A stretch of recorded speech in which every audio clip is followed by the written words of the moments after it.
we're gonna go live now.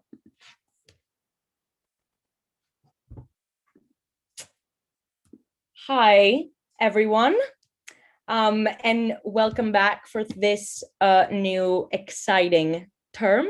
My name is Alexia Lamprakaki, and I am the president of Sussex Scientific Society. And I couldn't be more delighted to be hosting Dr. Giles Yeo for tonight's debut event. Dr. Giles Yeo is a world-renowned geneticist with nearly 20 years experience studying obesity and the brain control of food intake. And he's a principal research associate at the MRC Metabolic Diseases Unit and a scientific director of the Genomics / Transcriptomics Core at the University of Cambridge. Besides his very academic side, Giles has authored two delightful books, the first one being Eating, the story of human appetite. And the second one is Why Calories Don't Count, which also happens to be today's topic. In October 2020, he was awarded an MBE in the Queen's birthday honors for services to research, communication, and engagement. I think the situation speaks for itself, so I'll let Giles take the lead. But before that, my co-host Neve will quickly introduce the structure for today's event, and then we shall be ready to go. Neve? Hi everyone, I'm Neve, the Society's Welfare Officer and one of the co-hosts of tonight's event. I'm just going to quickly run through what's going to happen. So first, Dr. Yeo is going to give a 40-minute lecture on why calories don't count. And then at the end, there will be a short 10-minute Q&A where we'll try to answer some of your questions. So if anyone has any, feel free to type them into the chat box. And with that, I'm going to hand over to Giles for the lecture. Take it away. Thank you very much, Alexia and Neve. Hopefully I can share my screen. It looks like it's absolutely fine. You guys can see what's going on? Neve, is that a thumbs up? Yeah, perfect. We can see. All right. Hey, guys, I didn't realize I was debut anything, to be fair. But anyway, if you're here at 6 o'clock on a Thursday evening, I think, ladies and gentlemen, you need to be questioning your life decisions, personally. But anyway, let's see. Hopefully, I haven't made you regret anything. So my name is Giles Yeo, as Alexia said, and I'm based at the University of Cambridge. And today, I'm here to talk about why calories don't count. Now, stop, everyone. Clearly, calories count to some degree. I completely understand that 200 calories of chips is twice the portion of 100 calories of chips. Of course it is. They count in that sense. But so is 200 grams of chips, twice the portion of 100 grams of chips. And no one here is going to be suggesting to compare 200 grams of chips to 200 grams of carrots. Okay. And now the analogy is not quite so extreme, but it is there. And that is what I'm going to be here to talk to you guys about. So look, Why Calories Don't Count book published in June. And I hope you guys enjoy this talk. So listen, calorie counts are ubiquitous. And I've listed here on the left-hand side, the UK EU compliant labeling, and the right-hand side, the US FDA compliant labeling for nutrition, okay, on the packs of anything. You can go look at any prepackaged food, wherever you're from, and you can see this information. Now, there's all kinds of stuff that is there, but here is where the energy values are, the calories. But you'll see that there are some differences in nomenclature. Now, on the US FDA compliant labeling, that in very many ways is the simplest one. It just says calories. It is spelled with a capital C, though, which is going to be relevant in 3 seconds.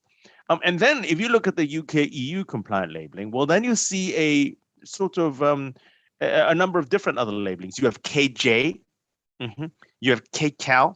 And so I guess the question is, what is it? And so I think just for the sake of making sure that everyone is on the same page, I'll talk to you about nomenclature first. This is a science society. We need to deal with nomenclature. What is a calorie? Now, the original calorie was devised as a way to measure heat, a unit of heat. And a heat calorie, a small c calorie, so it's calories spelt with a small c, is the amount of energy it takes to raise 1 milliliter of water 1 degree Celsius at sea level. But all of the calories I'm going to be talking about today, and actually, whenever we talk about calories in everyday parlance, we are referring to a big C calorie, hence the way the Americans spell it. Otherwise, 1,000 small c calories, the food calorie. Okay, and this is the amount of energy it takes to raise 1 liter of water 1 degree Celsius at sea level. How about the kJs? What's that all about? Now that is an SI unit. So the calorie is not an SI unit. 1 heat calorie is 1.184 joules or 4.2 joules. Whereas therefore 1,000 small c's is 1 big C, which is 4.2 kilojoules or kJ. Clear as mud? So there we have all the nomenclature, but just let it be said that every time I talk about calories now, I'm going to be talking about the big C calorie, a kilocalorie, or 4.2 kilojoules. Excellent. So why don't calories count? Let's just deal with this first.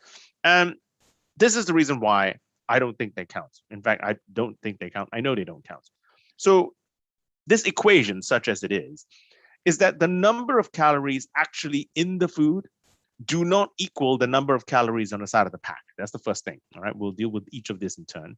And which does not equal the number of usable calories we finally get out of food.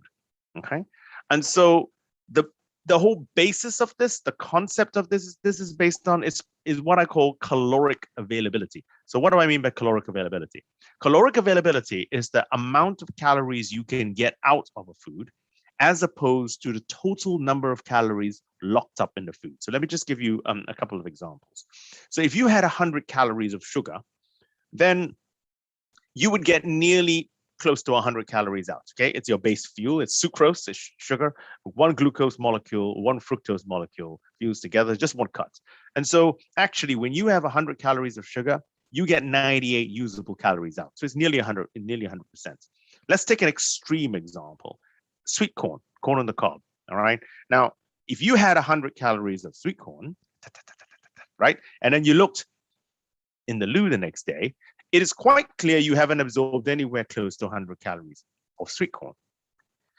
However, if you take that same food, that same item of food, you desiccate it, you convert it into a corn meal, right? And then make a corn tortilla, you make corn bread from it. Suddenly, a far greater percentage of the calories stuck in exactly the same food is more available to your body. Yet, when you go to the supermarket and you say you get a pack of sweet corn, dried sweet corn or something, or corn tortillas, tortilla chips, any number of things that are made of corn or cornmeal, they all say 100 calories. Whereas what you actually do to the food influences what your body can actually do to actually how much of the calories the body can actually drag out of the food. So I guess a couple of things that we need to think about. So first of all, how are calories empirically measured? How do we measure the total number of calories in the food? Okay, this is an important piece of information. So even today, we use what we call a bomb calorimeter. Now, the name is as unsophisticated as it actually seems. So the bomb calorimeter is a situation where, in effect, you burn food to a crisp, okay, and measure how much temperature, how much the temperature of water goes up. Okay, so you put desiccated food, dried food, into the eponymous bomb, a sealed container. Desiccated because water, H2O, does not, at least to human beings, have any caloric value. Now, if you were a nuclear reactor, yes, water would actually have a value, but we're not nuclear reactors. And so you put the desiccated food in there in a sealed environment, pressurized, and then you just burn it, you toast it. And you completely burn it to a crisp, and then you measure the temperature that goes up in a known volume of water that's actually surrounding it. And that is the way you actually calculate the total number of calories in the food. So why aren't all calories equal? Because we're not bomb calorimeters, okay? Human beings are not bomb calorimeters. I think digestion, aside from a little bit of chewing and the washing machine sound your stomach makes, peristalsis, digestion is actually one long chemical reaction, okay, rather than anything severe like a bomb calorimeter. So our body cannot extract all of the calories out of food. So there we go. That's how we get to A. Okay, how do we actually calculate the number of total calories actually in the food? But here's the question. When you go and buy any prepackaged food, or you go to a restaurant, or you go on Deliveroo, everywhere now includes these calorie counts in the food. Where do those calorie counts come from?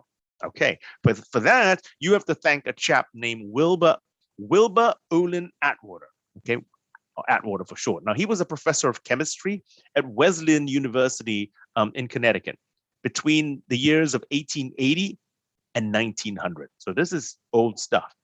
So Atwater realized the sweet corn effect, okay? And so he was interested in finding out how much of the energy in food humans actually were ready to absorb or were able to absorb.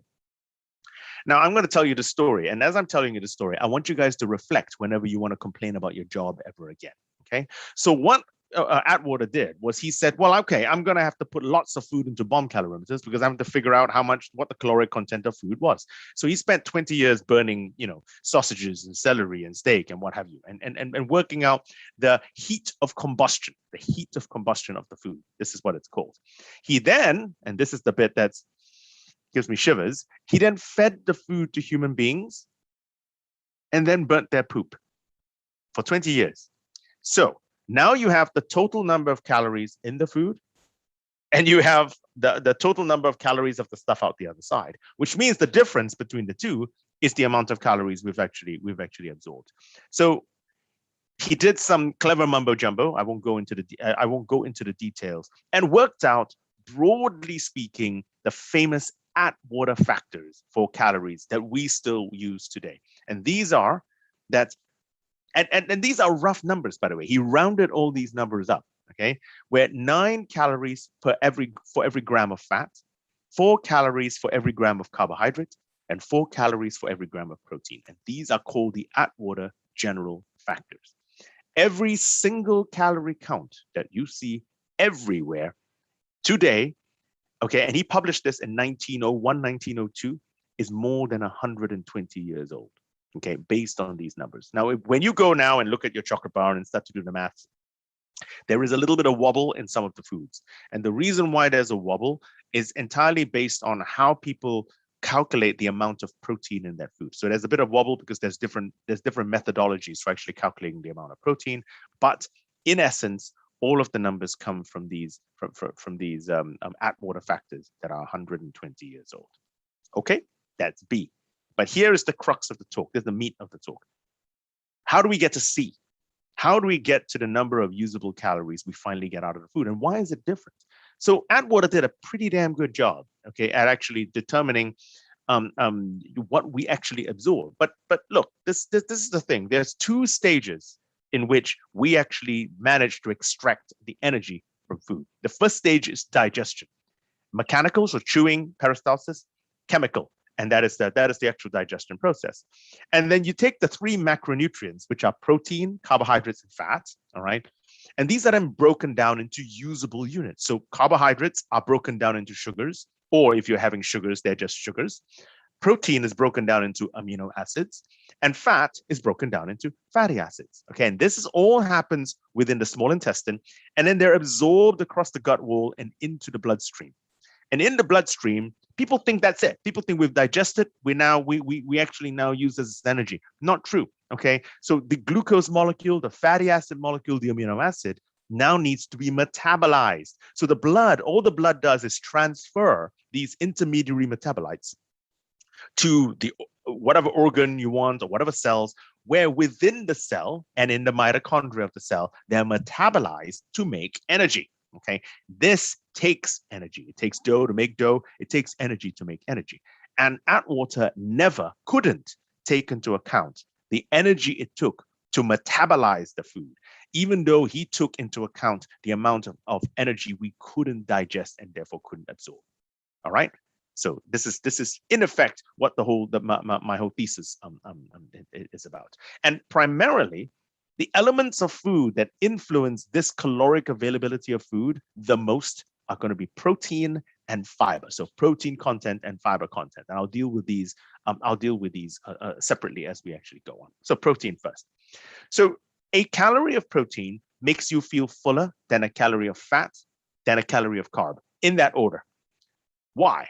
Okay, this is a phenomenon that actually that we do know about. Okay, the question is why? And in order to do that, we actually need to understand what I call our food to poop tube. Now, if I were there in person, okay, and I wish I was there in person, I would at this point, I have, by the way, incidentally, because this is the kind of the way I roll, right? I have a life-size knitted human gut. Okay, so this is the mouth bit. Can you see this? Right, this is the mouth bit. It's a long sock. It's a long tube. Okay, this is the esophagus, life size. This cacophony of pillows here. This is obviously the liver. This is the stomach, which is stretchable. The yellow thing is the pancreas. This is the gallbladder. Okay, and then you go through the system, and then you have the small intestine. Very exciting, and it takes forever. It takes forever. Small intestine, small intestine, small intestine, small intestine, small appendix, large intestine, and the poop chute. So there we go. That's a live thing, and I would wow you with the actual size of it. But it involves understanding this food poop tube, because there are a couple of basic principles that we need to understand, and I want to get across to you. And the first, this is the digestive process. Food that takes longer to digest generally makes you feel fuller, because it travels further down the gut. It releases more gut hormones. Gut hormones tend to make you feel fuller. And so as it goes down the gut, these hormones make you feel fuller. You feel fuller, you eat less, you lose weight. Okay. So this is one of the reasons. And protein is chemically the most complex of the three macronutrients. It takes the longest to actually take apart and convert from proteins into amino acids, travels further down the gut, makes you feel fuller. The other thing which travels further down the gut is fiber. Well, fiber we can't digest at all. It kind of comes out, pops out the other side, right? And so it also has the effect of actually making you feel fuller. So that's why protein and fiber, from the digestive perspective, influences how full we feel, influences the caloric availability of food. If I might take an interlude, ladies and gentlemen, have you given any thought into how much energy it takes to boil a kettle of water? Okay, so now imagine 1 liter of water, okay, that you're actually doing. Boiling is clearly 100 degrees Celsius. So if it takes 1 calorie to raise 1 liter of water 1 degree Celsius, well then, it takes only 100 calories to boil a liter of water. 100 calories? Are you serious? I am. And not only that, water out at the tap is not 0 degrees. Water, what's 15 degrees, 16 degrees? So it probably only takes 85 calories to boil a kettle of water. What is 85 calories? Roughly speaking, an egg. Okay, just so you're thinking, oh my God, that doesn't sound like a lot. And it doesn't. And considering that we eat around 2,000 to 3,000 calories a day, and at 2,000 calories, that's enough energy to boil 20 liters of water from freezing. So the question is, given that we only have 5.5 liters of blood in us, plus or minus, right? How come we don't bubble away? How come we're not boiling every time we actually eat? The answer, clearly, if you took 2,000 calories of food and stuck it into a bomb calorimeter, it'd be a lot of food, but it would raise the temperature. It would boil 20 liters of water, okay? But this is not what happens. What happens is our body metabolizes the food and puts it into little poofs of energy that we can finally use. It quantizes this energy and titrates the energy so that we can actually use it. And for those of you who are scientists, and you would have learned this in GCSEs, let alone A levels, about ATP, adenosine triphosphate. Now, these are the little units of energy that all of us use. Now, the critical thing, so the adenosine bit is over here with the rings, right? The triphosphate bit is the business end. Okay, now the triphosphate means 3 phosphate groups. And the critical bit is that these bonds that hold the phosphate group together hold a lot of energy. And it does this because it takes a lot of energy to stuff the thing together. And first law of thermodynamics, you have to conserve energy. Energy doesn't dissipate and go away. It's actually converted. And here it's converted into this high energy bond. But when it's released, when a phosphate group pops off, you get a little poof of energy. And that poof of energy is what we use to do whatever it is we want to do. And then that ADP, now adenosine diphosphate, is then recharged when our food is metabolized within our cells. And when it's metabolized and there's another poof of energy, the phosphate group is stuffed back into the ADP and recycled back to ATP. At any given moment that we're standing around here, we have, roughly speaking, 5 grams of ATP in us. Okay, at any given active moment. In a day, an average human being will recycle 75 kilos, your own body weight. So for me, 75 kilos, your own body weight of ATP. That 5 grams, recycle. So you get 75 kilos. And that way you take your 2,000 to 3,000 calories, okay, and keep recycling the ATP. And each little poof of energy allows you to actually do things. And that is why we don't boil. That is why we don't actually burn up. And here's the critical thing. For any of you who are doing the intermediary metabolism at the moment, which is what I teach to the first year medics here in Cambridge, I've kind of simplified it here. This might give you PTSD, but this is intermediary metabolism. Okay, so this is how we actually metabolize the foods we eat: amino acids, glucose, and fatty acids. Right now, there are two things that can happen when we actually get them into our blood store, depending on our nutritional state. You either store it or you burn it.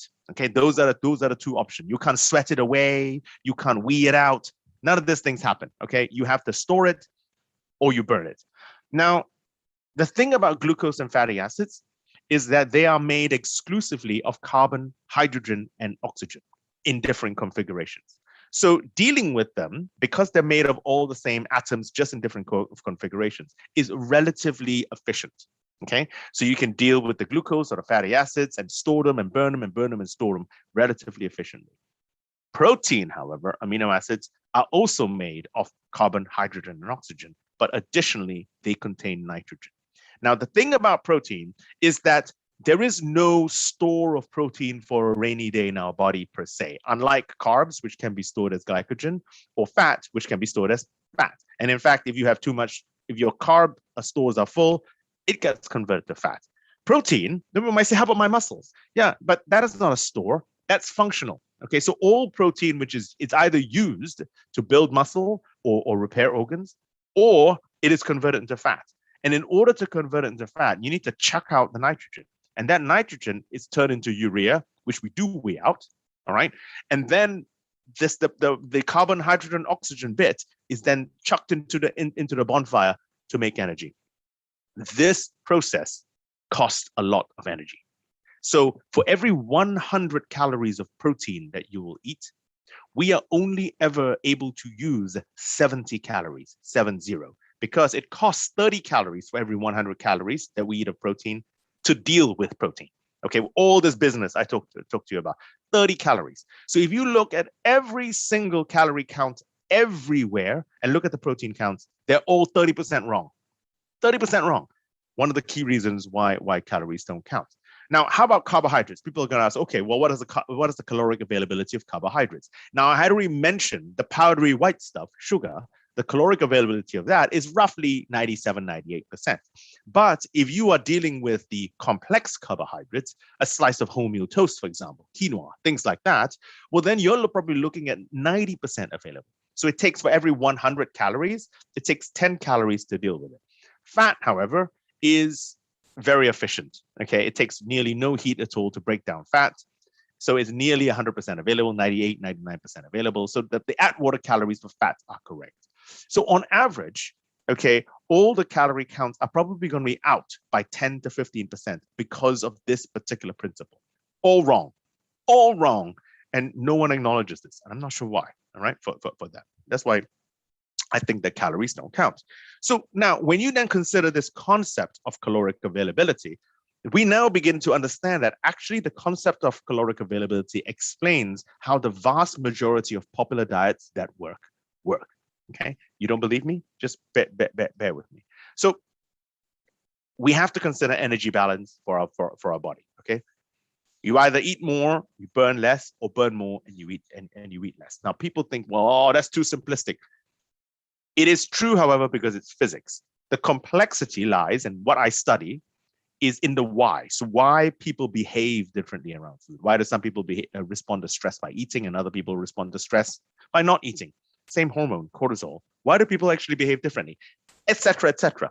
And the why we behave differently around food influences the physics. Okay, ultimately influences the physics.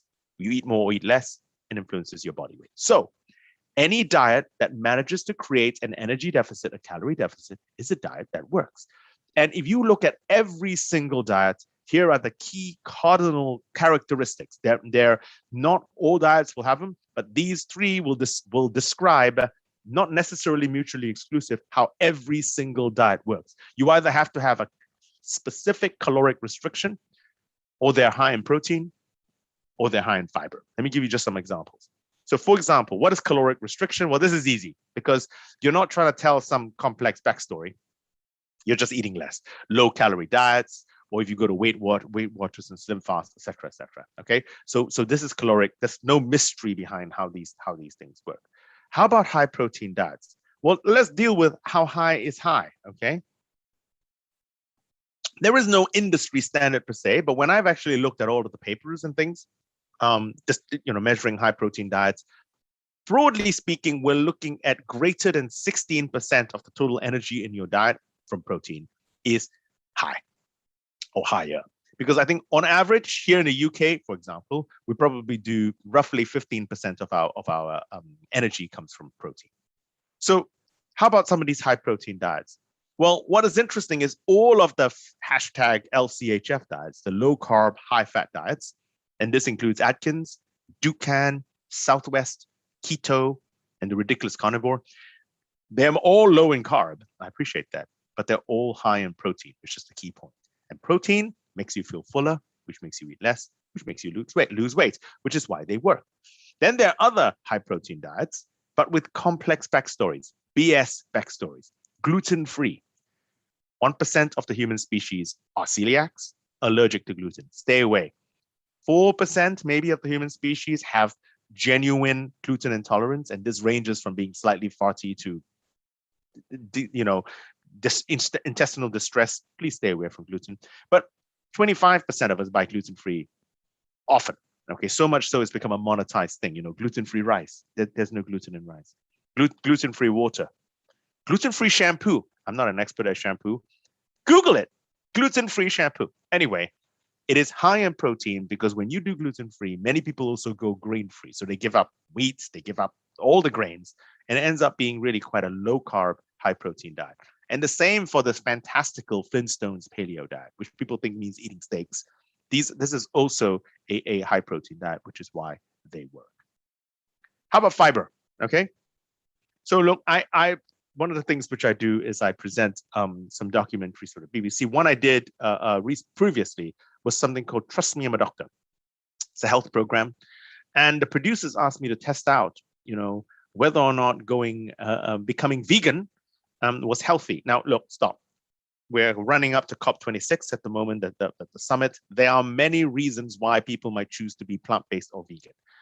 Ethical concerns, these are very legitimate. Environmental concerns, we're talking about at the moment. But this was a health program, and so we were dealing with the health elements of it. So I have to acknowledge that. And so I went on a plant-based diet because I didn't do vegan per se because I didn't want to eat chips and Oreos and end up being the guy who went on a vegan diet for 29 days and gained weight. That would be crap. So what I did was I went on a plant-based diet. I ate, lentils and whole beans and pulses and that kind of thing. So what were the scores at the door? Well, I ended up losing more than 4 kilos, nearly 10 pounds I lost, by eating this way for 29 days. So the question is why? And the answer is because it takes a lot of lentils to match the calories in the steak in terms of caloric density. And the reason for that is because of the fiber. And there's only so much time in a day you can chew, right? So the reason why I lost the weight is because there was so much fiber in my diet that I ate grossly a lot of food, but came out the other side, obviously. So I didn't absorb all the calories. The caloric availability, because of the fiber present in the food, was key in me losing the weight. Now, if we then take that principle and look at other high fiber diets, then what happens is this explains how the low GI diet works, the glycemic index diet. This is the equivalent why eating an orange has a lower GI than drinking orange juice, even though it's the same source food. Okay, fiber. Plant-based, which I've just described. Mediterranean, which has a lot of whole grains and a lot of vegetables. And then, as with the protein, plant-based, but effectively, if plant-based effectively, but with some complicated backstory. There's a ridiculous alkaline diet, which says that you have to eat alkaline foods to make sure your blood is not acidic. Don't listen to it. I won't go into any details here. It is pretty much a plant-based diet. And cert food. So this is the one that Adele went on and lost all this weight. Now, what annoyed me, I have to say, she looks lovely. I love Adele. But what annoyed me was the reporting of Adele's weight loss. You know, suddenly she's wonderful, she's beautiful, she's now more of a woman because she's less of a woman. It really pissed me off. Anyway, it's fine. Okay, but cert food is a really restrictive plant-based diets, and they work because of the presence of fiber. And if you think about any of the other diets, this is all going to be true.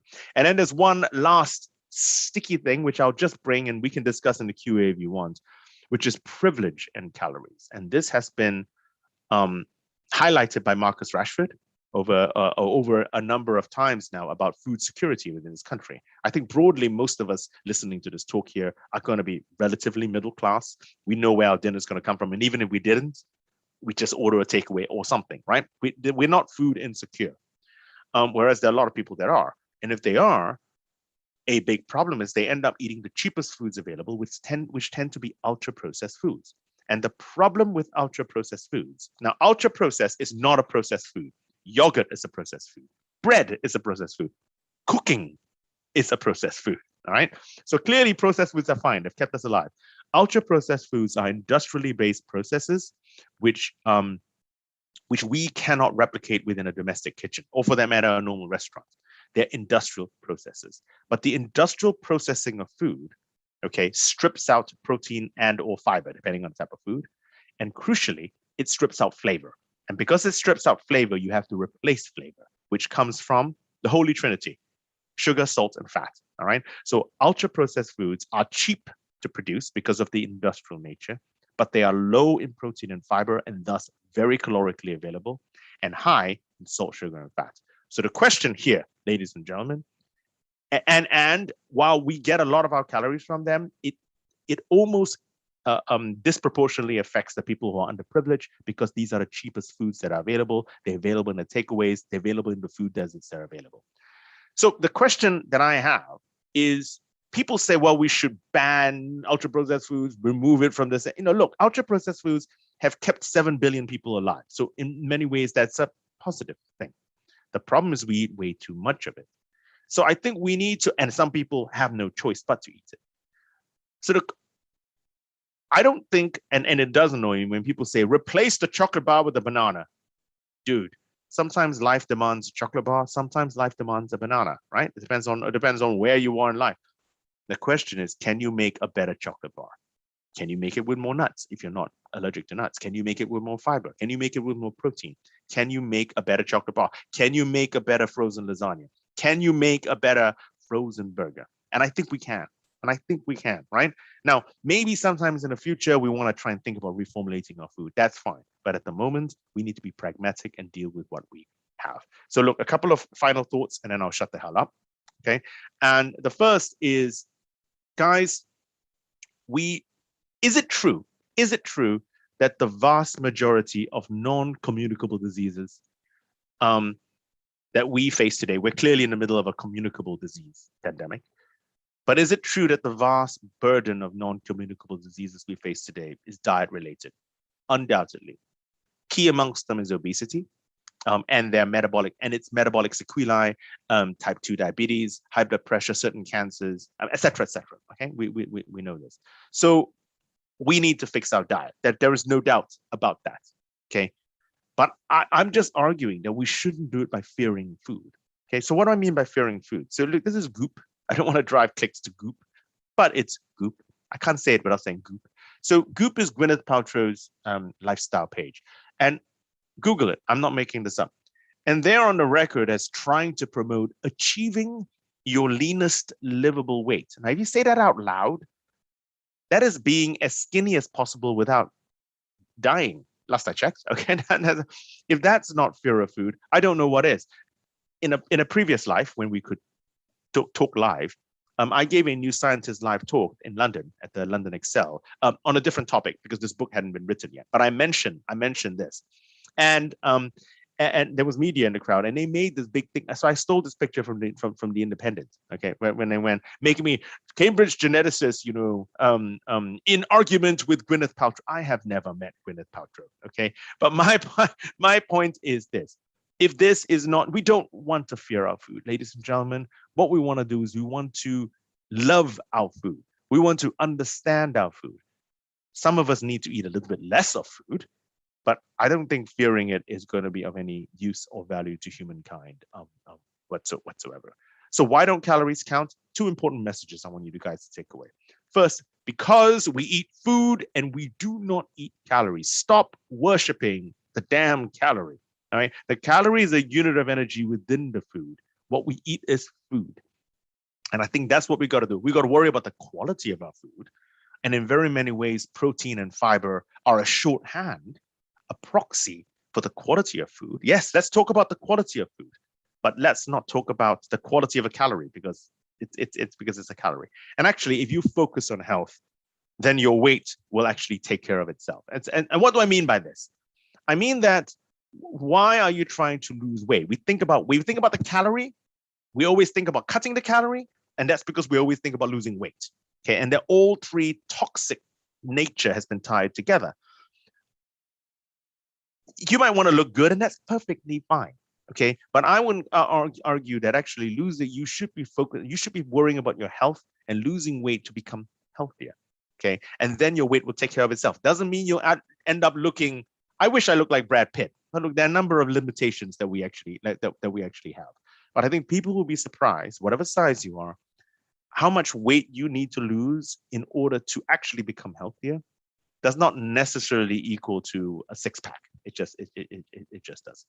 So folks, this is the book, Why Calories Don't Count, out now, all good places. So what should we be counting instead of calories? Okay, let's be positive here. What should we be counting? I want to give you three numbers. The first one is 16. You want to focus on trying to get 16% of your daily energy intake from protein. And there's a sweet spot. You don't want too much, you don't want too little. And before all of you go out by steaks, okay, remember, I mean a variety of protein sources, including from fish, including from beans, pulses, tofu, all sources of protein, animal or plant-based, will have exactly the same effect. Okay, the next number I want you guys to think about, 30. And this is the grams of fiber we should be shooting for in our diets. Okay, at the moment, on average, we are probably only having 15 grams of fiber a day. The more, the merrier. Here, we want as much as possible. More fiber, more fiber, more fiber. The next number, 5. And that's the percentage of free sugars or less you want to keep in your diet. Free sugars are sugars you add. This is the powdered white stuff, the nectars, the honey that you actually put in, as opposed to the sugars that are tied up in fiber, such as in an orange, such as in a date, a fig, that kind of thing. Keep it to less than 5%. And do consider meat-free days. I'm not countenancing that everybody goes vegan. This is not what I'm saying. We don't need the whole world to be vegan. We need everybody who eats too much meat to eat 10 to 20% less meat. And that will have a huge environmental impact. If you want to hear me bang on more, and you may not, God forgive you, all right? But I have a podcast called Dr. Giles Yeo, Choose the Fat. Woo! Available where you get your podcasts, Apple, Spotify, whatever. Costs nothing. Listen, ladies and gentlemen, my name is Giles Yeo. Thank you so much to the Sussex Science Society for asking me to speak to you. It's been a pleasure. I'm going to stop sharing now, and we can do Q&A. And if you see my timing, because I'm such a professional, 6:40 exactly. All right. I thought that was extremely interesting. Even though I talked about intermediary metabolism, I give this in front of the. In fact, I'll be lecturing that. I got to record the lectures tomorrow on intermediate on the Krebs cycle, glycolysis, and oxidative phosphorylation. Talk for your lecture. I mean, it would be the equivalent, wouldn't it? But yeah, I thought that was very interesting. And being a person that was always interested in nutrition because of, you know, the whole culture around it, really, and the whole social media promotion and all that. I actually have a question myself, and then we'll move on to what if Neve wants to ask something, and then obviously people in the chat box have been very active, as I can say. So first of all, I have a very fundamental question. So you give us a lot of different types of diets. You presented paleo, you presented low carb, keto and all that. And so what would be your advice for a person that would want to operate on a calorie deficit? And of course, calories don't count, I know. But on a person that wants to improve their body weight to something that they desire, what is the fundamental difference that makes high fiber diets work better than low carb, if that's my understanding? No. High fiber. Okay. The answer is whatever works for you, because a diet, people say that 95% of diets don't work. That's not technically true. 95% of diets we can't stick to. Okay, so and the moment you stop a diet, the weight comes rushing back on. So you have to find something that suits you, your biology, and actually, crucially, your lifestyle. Okay, and how rich or poor you are. And I'm not in the business of telling people how to eat. I'm in the business of trying to explain the principles behind it so they can pick a way to eat that makes sense to them. Now, for a lot of people, I know lots of people on these LCHF diets, on keto and what have you, and they love it. Okay, they are able to keep to it. They're not afraid of it. They know what to cook, and they love it, and they look healthy, and they're fine. Stick to it. Rock and roll. Go nuts. I would say don't eat so much meat. A lot of people think keto is steak and butter. How about fish and olive oil? You know what I mean? That's also keto. That's going to be far better for you. Now, other people, so I went on this plant-based thing, and I love meat and eggs too much to give it up. I'm just being honest. But I lost the weight. My cholesterol, I didn't say this, my cholesterol levels dropped by like 12%. And I'm thinking, dude, I got to do something about my life. You know, this is my Damascene moment, my conversion. And so what I did, and I still am, I'm actually flexitarian. Stop. This is not a cop out. So like 2 days, 2 nights a week, I eat vegan, which is far higher in fiber. And this mix, to me, that's a moderate solution where I work in a bit of more fiber into my diet. I've managed to keep the weight off, for example. So you need to find your solution that is safe, right? Mm-hmm. The only one thing I say not to do is the carnivore diet. We are not carnivores. We're just not. Okay, so but most of the things which I talked about, actually, if they're not dangerous and it suits you and your lifestyle, then that's the way to go. Okay, all right. I think that is a fair answer, because many people keep being very keen on like keto, or they being very keen on Mediterranean diet, and they say, you know, based on these facts, this one works better, this one for themselves. Yeah. And I got no problems with that. My issue is with the people that then foist their own dietary choices on other people. And that is where it really, really annoys me. And they're militant. Look, you're going to have the people, most people are entirely reasonable. I work at the University of Cambridge and I'm a geneticist. That's what my bio says, right? It's a bio. For that. And I think, I just don't think we should be rubbing people's faces into it, because we don't know. First of all, we don't know if these diets work for them. Can they afford the diets? What happens if you are Mrs. Smith with 2 minimum wage jobs and you need to feed your kids? You end up in Iceland buying a stack of pizzas. Who are we to judge? So I think that's the scenario. I think you got to pick what suits you, but we shouldn't make our choices other people's choices. Okay, that makes entirely sense, I have to say. But I'm gonna keep this to a minimum, and I'm gonna let Neve ask her questions, and then hopefully we can get to answer. We have like 8 questions, but we'll manage it. Neve? Yeah, so you touched a bit on this in your last answer, but I was wondering if you could comment on recent years, how you feel that social media has impacted the way that we view food.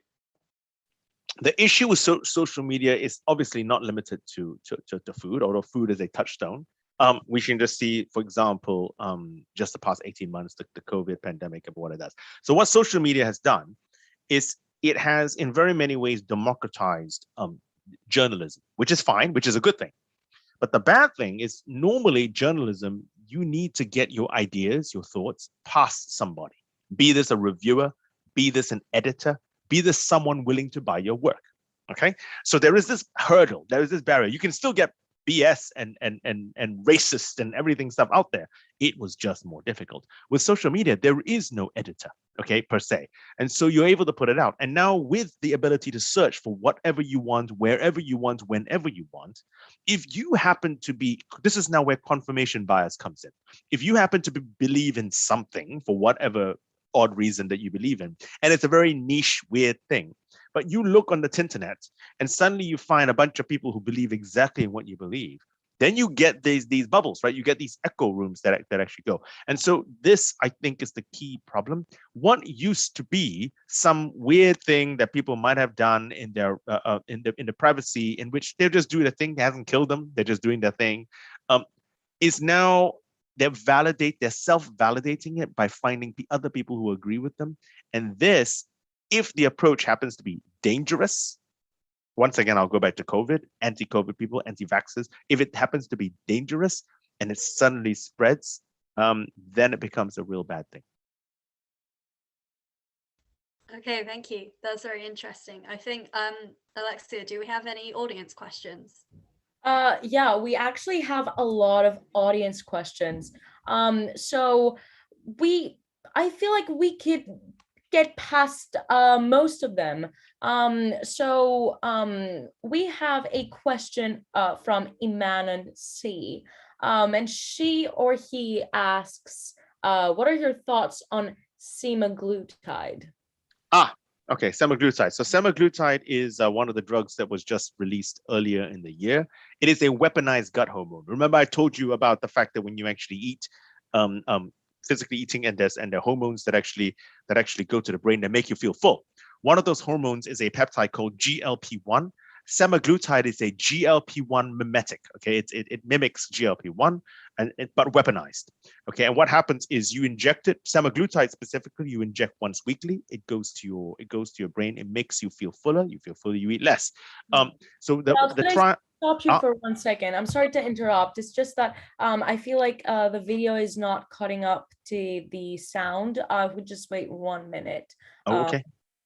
All right. Yeah, you can go now. It's just that I wanted to stop and then maybe it'll fall on your voice. Understood. Am I here? Yeah. Testing 1, 2. Okay. So it's once weekly injections. It makes you feel fuller. You lose weight. So the trials have shown that, and in fact, it's now FDA approved and approved in the EU. I think it's approved in the EU. Don't quote me on that. For once daily injections, the trials showed that people on it for 15 months lost about 15% of their body weight. The problem is twofold. If you stop the injections, the weight will come back on, for sure.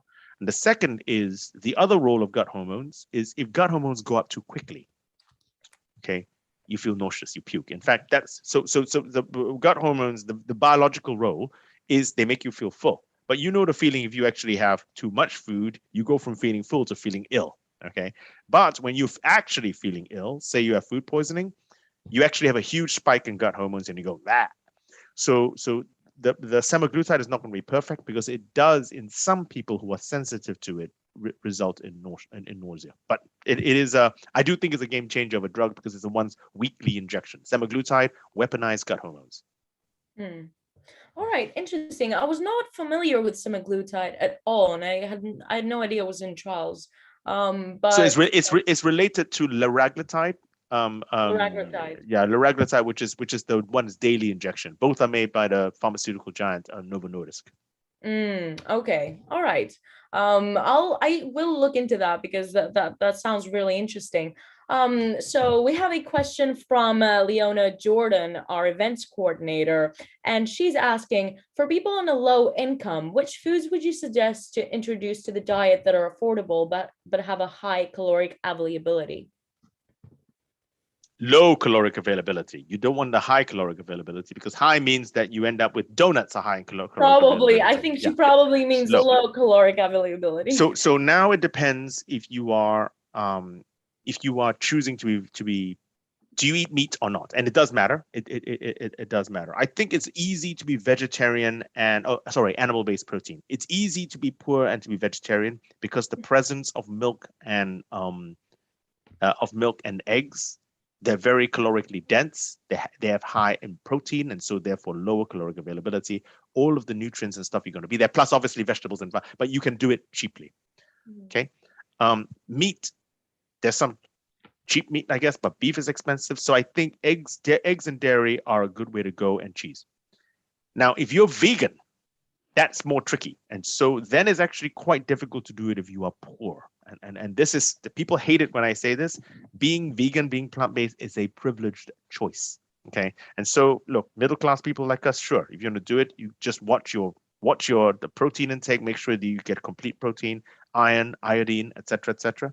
But my feeling is that vegetarianism is actually a very good way of eating healthily, but relatively cheaply. Okay. All right. So you would suggest to people that would want to go ahead with having a low caloric availability, but do not have the biggest income, to incorporate less meat, but dairy and eggs. Okay. All right. Thank you. Madam C has another question, and they're asking, is it true that if you eat in the morning, you eat more during the day compared to how much you would eat if you skipped breakfast? I think it's the other way around. I think he's asking, is it true whether or not you eat in the morning, you eat less than if you skip breakfast? Anyway, the point is, does it matter? Does it matter when you eat?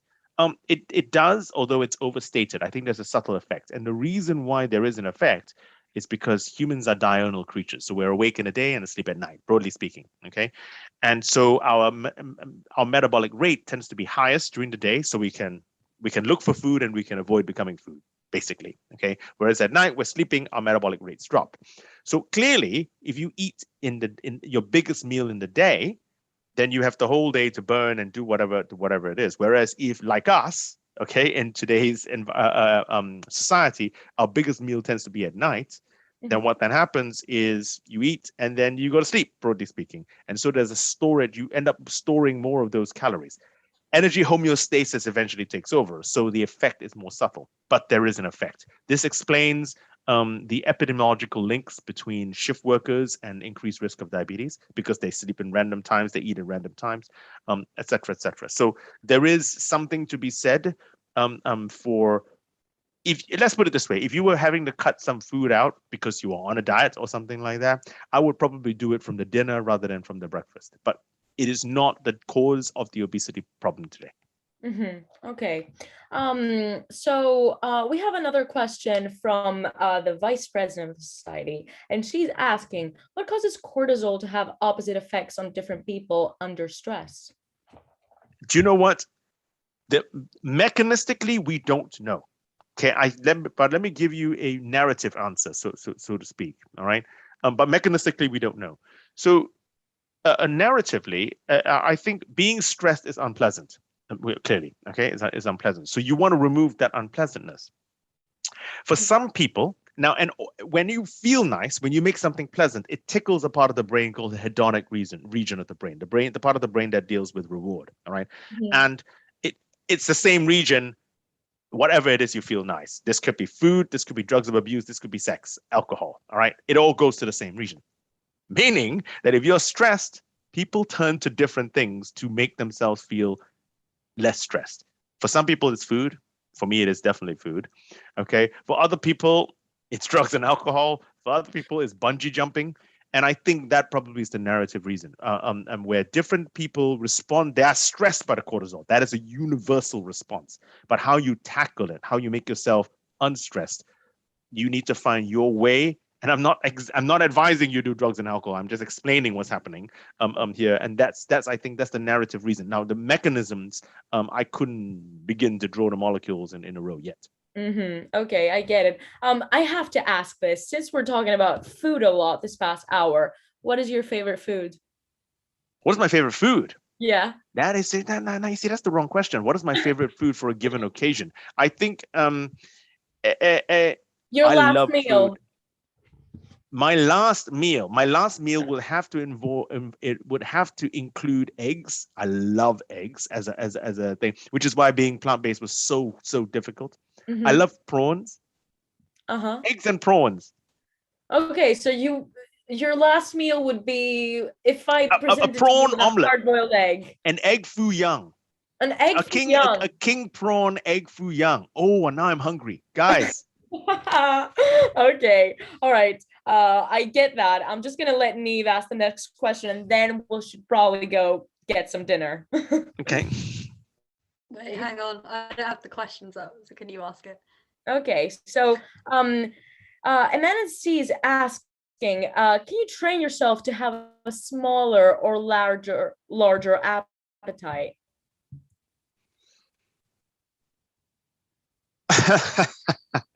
I don't think you can.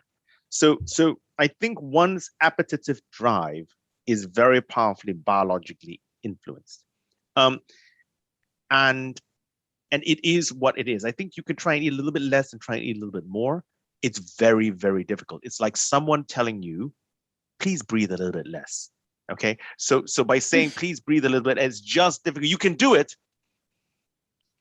for a little bit, but at some point you're going, you'll breathe. And I think that's the problem with trying to suppress your appetite, which is why this whole concept of caloric availability makes more sense, which is why if you make yourself feel fuller, then you eat less. Then it's far easier to try and lose the weight, which is why drugs like semaglutide work. Because what they do is they don't magic the food away. They make you feel fuller and you eat less, and that's why you lose weight. So no, I don't think we can change our appetite just by willing it to be. Otherwise, there would be no obesity crisis. But I do think we can, if we can leverage the biology that we know about to make ourselves feel fuller, to fool our brain into feeling fuller, then we can eat less, then we can lose weight. Okay, so before we finish up with this delightful talk, we just have one more question so as to not disappoint anyone. MNC also is asking, are there any long-term consequences of eating processed foods as part of your daily diet? I mean, I feel like they mean ultra processed foods, because we said that processed foods could be cooked. Okay, I'm gonna have to give you the short answer because I see that I have 1 minute. I think there are a lot of studies that show that if you eat a really high ultra processed food diet, that a number of different things happen. It drives you to eat more.